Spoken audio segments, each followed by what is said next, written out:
Agora vamos estudar o Instituto do Endosso. Então, o endosso é a declaração cambial lançada num título de crédito, por meio do qual o beneficiário, o credor, transfere o seu direito creditício para um terceiro.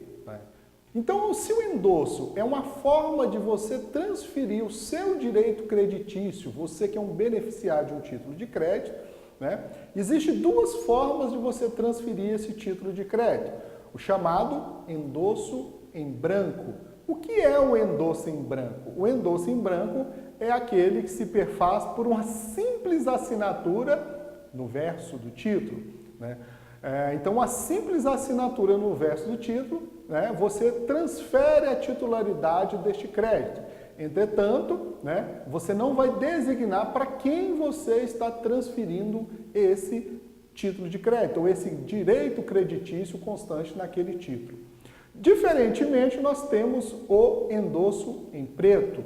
O endosso em preto, ele se perfaz de que forma? Com a assinatura do beneficiário e a indicação para quem ele está transferindo esse título.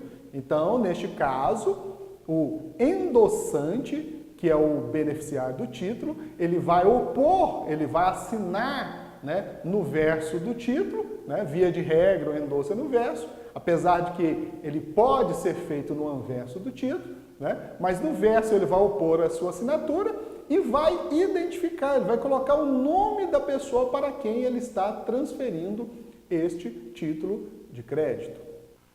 Dentro das modalidades de endosso, nós temos o chamado endosso mandato ou endosso cobrança. O endosso mandato ou endosso cobrança é aquele por meio do qual o endossante ele assina no verso do título, dando uma ordem para que um terceiro pratique o quê? A cobrança, o recebimento de um título de crédito.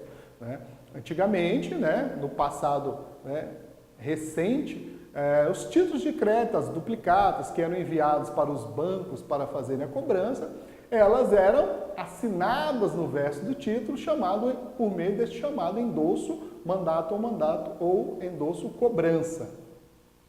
A segunda modalidade de endosso aqui que nós temos é o chamado endosso póstumo. O que é esse chamado endosso póstumo? É o endosso posterior ao vencimento do título ou posterior o protesto do título. Qual seria esse objetivo? O objetivo aqui é fazer a transferência desse crédito de liquidação duvidosa. É um expediente muito utilizado pelas instituições financeiras. Depois que passa um determinado tempo que esse título está vencido, as instituições lançam prejuízo desse título e endossam para escritórios jurídicos, para empresas de cobranças, para que eles efetuem o quê? A cobrança desses títulos. Então, neste caso, quando se faz o endosso póstumo, o endosso posterior ao vencimento ou ao protesto, o endossante não garante o pagamento. Então, você já sabe que o endosso, ele traz responsabilidade para o endossante.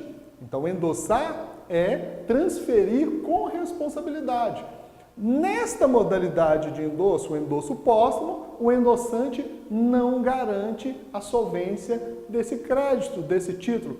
Por quê? Por questões óbvias. Porque o título já está vencido ou o título já foi protestado. Por fim, nós temos o chamado endosso penhor ou calção. Qual é a utilização deste endosso penhor ou endosso calção? O objetivo aqui é você utilizar um título de crédito que você dispõe para uma data futura e você oferta esse título de crédito como garantia de uma operação de crédito. Então, você vai fazer uma operação de crédito com uma determinada pessoa, com uma determinada instituição, e você tem esse título por uma data futura, de uma quantia superior a que você vai pegar emprestado. Então, você endossa esse título simplesmente como garantia desta operação de crédito. Esta pessoa ou essa instituição que recebe esse título de crédito, ele não pode endossar esse título para terceiros. E um eventual endosso desse título só terá como objetivo um endosso cobrança, um endosso mandato. Não caracteriza o endosso feito por esse credor como transferência de crédito, simplesmente um endosso cobrança. Haja visto que esse título foi entregue para esse agente econômico, para esse credor, como forma de garantia de dívida. Agora nós vamos estudar o Instituto do Aval.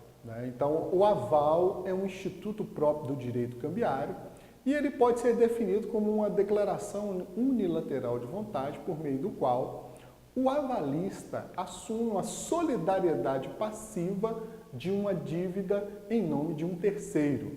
O aval, o avalista, que utiliza o Instituto do Aval, ele é um devedor solidário. O avalista, ele assume uma obrigação idêntica do avalizado. Nessa situação aqui, o credor, ele tem a possibilidade de cobrar primeiro o avalista, desde que a dívida esteja vencida. Então, o avalista, ele assume a solidariedade passiva na obrigação. E o credor fica na liberdade de cobrar tanto o avalista quanto o devedor principal. Ele pode exigir a obrigação de um ou de outro depois do vencimento. Ou ele pode executar os dois, ou ele pode executar o avalista, ele pode executar o devedor principal. Então, a situação do avalista é uma situação de solidariedade. O avalista é um devedor solidário, então, por isso, ele assume em igualdade de condição ao devedor desta obrigação. Bom, impossível seria nós estudarmos o aval sem observarmos o Instituto da Fiança. O que nós podemos falar a respeito de aval e fiança? São duas espécies de garantias fidejussórias, são garantias pessoais de uma operação de crédito. Então, nós temos que ter em mente que o aval é um instituto próprio do direito cambiário. Então, o avalista é aquele que garante um título de crédito. Já o fiador, ele é um garantidor de uma operação de crédito instrumentalizado por meio de um contrato. Então, o avalista é um devedor solidário.